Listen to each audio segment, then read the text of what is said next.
ஓம் come கணபதாய நமக. ஓம் நமச்சிவாய நமக. ஓம் நமோ நாராயணாய நமக. அனைவருக்கும் அன்பான வணக்கங்கள். நான் உங்கள் ராஜி. இன்னைக்கு நம்ம பார்க்க போகிறது கந்தர் அனுபூதி 26வது பாடல். இந்த பாடலை நம்ம எதற்காக சொல்லணும்? நான் தினமும் கோயிலுக்கு போகிறேன், தினம்தோறும் முருகப்பெருமானை வழிபாடு செய்கிறேன், முருகனுக்கு உரிய விரதங்கள் அனைத்தையும் இருக்கிறேன், முருகனுக்கு உரிய மந்திரங்களை சொல்கிறேன், நல்ல முறையில் தான் நான் முருகப்பெருமானை வழிபாடு செய்கிறேன். இருந்தாலும் முருகனின் அருள் எனக்கு கிடைக்க மாட்டேங்குது. அதாவது நான் வேண்டது நடக்கவே மாட்டேங்குது. நீண்ட நாளாக ஒரு காரியத்துக்காக நான் முருகப்பெருமானை வேண்டிகிட்டு இருக்கேன். முருகப்பெருமான் என்ன காரணமாக தெரியல, அந்த காரியத்தை தள்ளி வச்சுக்கிட்டே இருக்கார் அப்படின்னு கவலைப்பட்டுட்டு இருக்கிறவங்களுக்கான அற்புதமான ஒரு பதிவு தான் இந்த பதிவு. இந்த பாடலை நம்ம பாடுறப்ப முருகப்பெருமானின் அருளை பரிபூர்ணமாக பெற முடியும்.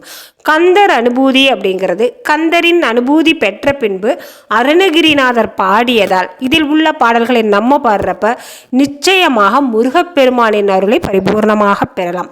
கந்தர் அனுபூதியை எவர் ஒருவர் தொடர்ந்து பாராயணம் செஞ்சுட்டு வர்றாங்களோ அவருக்கு பிரம்மன் எழுதிய தலையெழுத்துமே மாறும். அதாவது நம்ம தலையில் ரொம்ப மோசமாக கேவலமாக எழுதியிருக்கிற தலையெழுத்தையும் கூடி மாற்றி நல்ல ஒரு தலையெழுத்தாக நமக்கு அமையும்.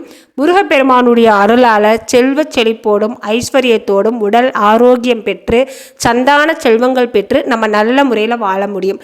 இதெல்லாம் நமக்கு தேவை அப்படின்னா முருகப்பெருமானுடைய அருள் வேண்டும்.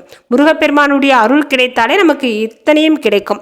கந்தர் அனுபூதியில் ஒவ்வொரு பிரச்சனை தீர்றதுக்கான ஒவ்வொரு பாடல்கள் இருக்குது. அதாவது எதிரிகளை அழிப்பதற்கு, கோபத்தை குறைப்பதற்கு, ஆசையை அடக்குவதற்கு, காமத்தை அழிப்பதற்கு, இப்படி ஒவ்வொரு பிரச்சனை நம்மகிட்ட இருந்து நீங்கணும் அப்படின்னா அதற்கு தீர்வாக ஒவ்வொரு பாடல் இருக்குது. இன்னைக்கு நம்ம பார்க்க போகிற இந்த பாடல் முருகப்பெருமானின் அருளை பெறுவதற்காக அருணகிரிநாதர் நமக்காக பாடிய பாடல்.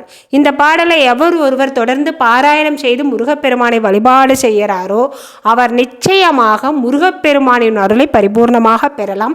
முருகப்பெருமானுடைய நடமாட்டத்தை உணரலாம்.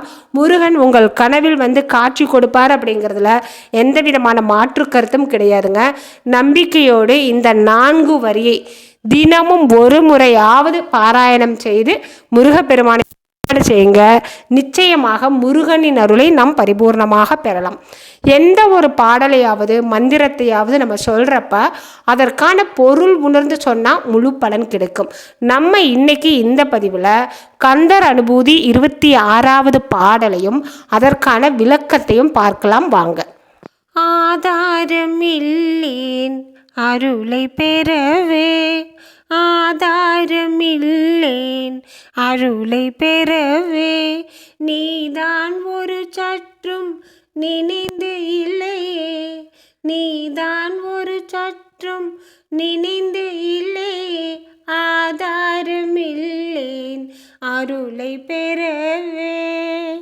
வேதகாம ஞான வினோத, வேதகாம ஞான வினோத, மன அதீத சுரலோக சிகாமணியே, ஆதாரம் இல்லேன் அருளை பெறவே. முருகப்பெருமானே, எந்த ஒரு ஆதரவும் இல்லாமல் அனாதையாக நிற்கிறேன், எனக்குன்னு யாருமே இல்லை, ஒரு ஆதரவும் இல்லை, அனாதையாக நிற்கிற என்னையும் ஒரு கணம் நீயாவது நினச்சி பார்க்குறியா? ஒரு நிமிடம் நீயாவது நினச்சிப்பாரு. எந்த ஒரு கதியும் இல்லாத என்ன நீயாவது நினச்சிப்பாரு முருகப்பெருமானே. வேதங்களுக்கெல்லாம் தலைவராக விளங்கக்கூடிய முருகப்பெருமானே, ஆகமங்களுக்கெல்லாம் தலைவராக விளங்கக்கூடிய முருகப்பெருமானே, தேவர்களுக்கெல்லாம் தேவனாக விளங்கக்கூடிய முருகப்பெருமானே, தேவசிகாமணியே, நீயாவது என்ன ஒரு முறையாவது நினச்சிப்பாரு. எனக்கு தயவு செய்து அருள்புரி முருகப்பெருமானே அப்படிங்கிறது தான் இந்த பாடலுடைய அர்த்தம். இந்த பாடலை சொல்லி நம்ம வழிபாடு செய்கிறப்ப நிச்சயமாக முருகப்பெருமானின் அருளை பெற முடியுங்க. ஏன்னா எந்த ஒரு ஆதரவும் இல்லாமல் நிற்கதையாக நிற்கிற நம்ம கண்டிப்பாக நிச்சயமாக முருகப்பெருமான் ஒருபோதும் கைவிட மாட்டார். நமக்கு நல்ல வழியை காட்டுவார். உங்களுக்கு எப்பெல்லாம் தோணுதோ அந்த நேரத்தில் இந்த பாடலை சொல்லி முருகப்பெருமானை வழிபாடு செய்யுங்க. இந்த 4 வரியை நல்ல விதமாக மனப்பாடம் பண்ணிக்கோங்க. மன சங்கடமாக இருக்கிறப்ப, மனசு ரொம்ப வேதனையாக இருக்கிறப்ப முருகனை நினைத்து இந்த பாடலை பாடுங்க. நிச்சயமாக முருகப்பெருமானுடைய அருள் பரிபூர்ணமாக கிடைக்குங்க. எதையுமே செய்யாமல் முருகன் நமக்கு கொடுக்கல கிடைக்கல அப்படின்னு வேதனைப்படுறதை காட்டிலும் நம்ம ஆன்றோர்கள் நமக்கு சொல்லி கொடுத்த ஒவ்வொரு வழியை பின்பற்றி முருகனுடைய திருப்பாத கமலங்களை நம்ம சரணடையலாம்.